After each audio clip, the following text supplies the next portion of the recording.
Hi guys, Olive here today to do a review of Maybe You Should Talk to Someone, a therapist, her therapist, and our lives revealed by Lori Gottlieb.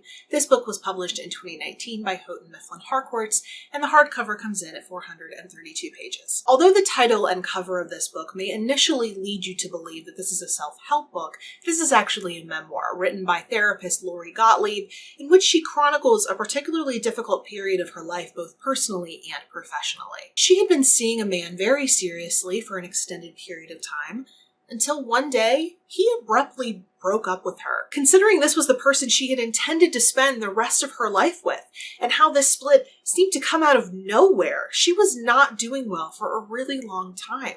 She couldn't get over how sudden it was, how callous it felt, and how it slipped a critical Jenga piece out of the life she was building for herself in her mind. Showcasing just how human we all are, despite training and or expertise, Lori was encouraged by her friends to see a therapist when she was understandably still really torn up about the situation a length of time afterward. Much as our loved ones want to help us, they have limits, and Lori eventually realized that her grief was something she needed to address with a therapist over just a few sessions. In the book, she stealthily gets a referral from a coworker for a friend and begins seeing Wendell, a stoic, kind of stuffy man who initially gives Lori a few sessions to just sit with her grief and have these bouts of life-shattering, uncensored crying. During these initial sessions, Wendell serves as little else than being that critical human presence standing in witness of her sense of loss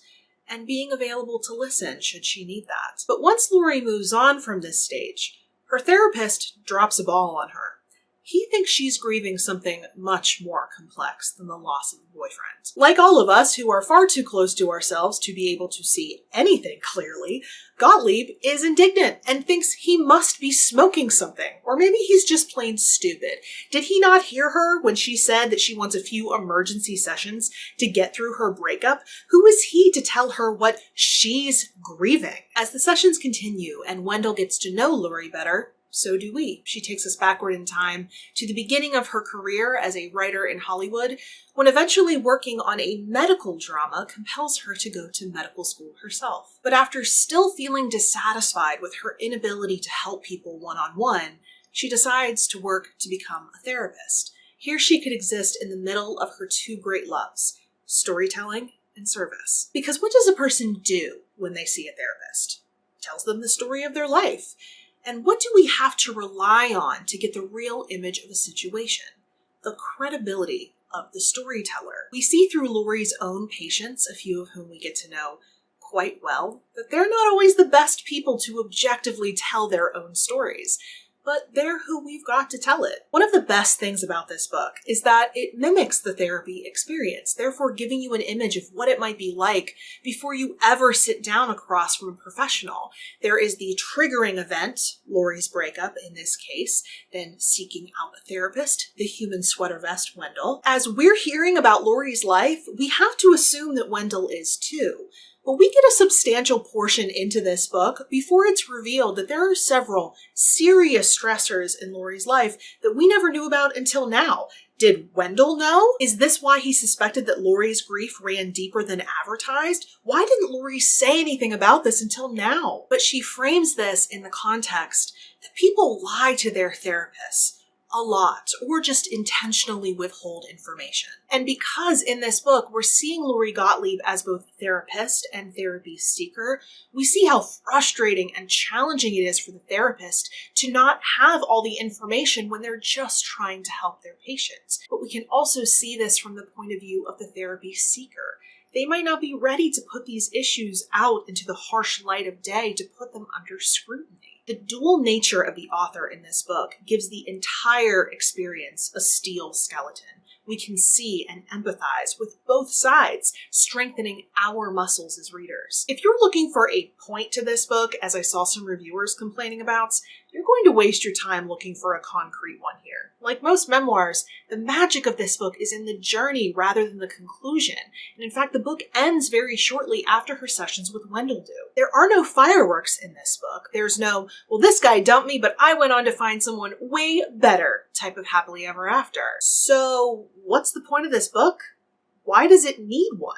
This book is about our lives, and to be really blunt about it, what's the point of those when all is said and done? I personally think our purpose is to gain a grander understanding every single day, to know ourselves and others better, and to use that knowledge to go out there and do some good. And therapy can help you with that if you're looking for some assistance. There's an ongoing discussion in this book about what the goals of therapy are, and what people are expecting of therapy coming in. What are they anticipating will happen in these sessions, and do they have an idea of who they're going to be in the after? It's made crystal clear that therapy can't fix you, nor can the therapist do the legwork for you.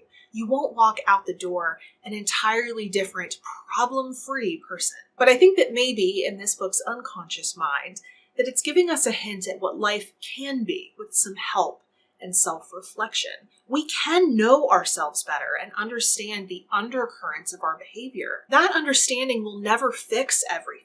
It will never erase grief or close wounds, but it will help you move forward. It'll help us dry our eyes, pick up the fallen Jenga pile, and start to rebuild our futures in a way that might look different than the initial try.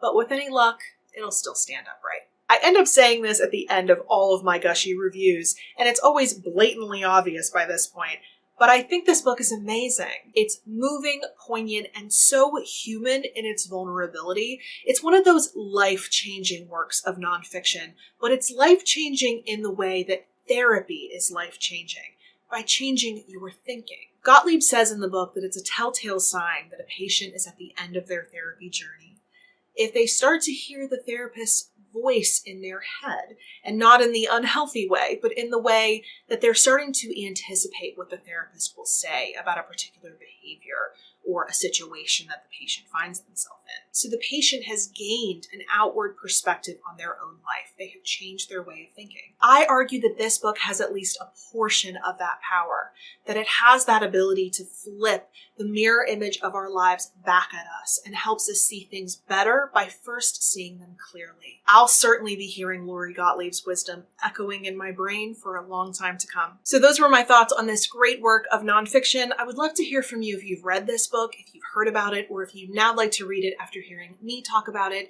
You can put that or any other comments or questions you may have in the comment section below. But if you would like to speak with me somewhere other than YouTube, I am on a variety of different places on social media, and the links to all of my profiles are in the description box below. Our time is up, but thank you so much for watching. I hope you're having a wonderful day, and I will see you in the next session. Bye.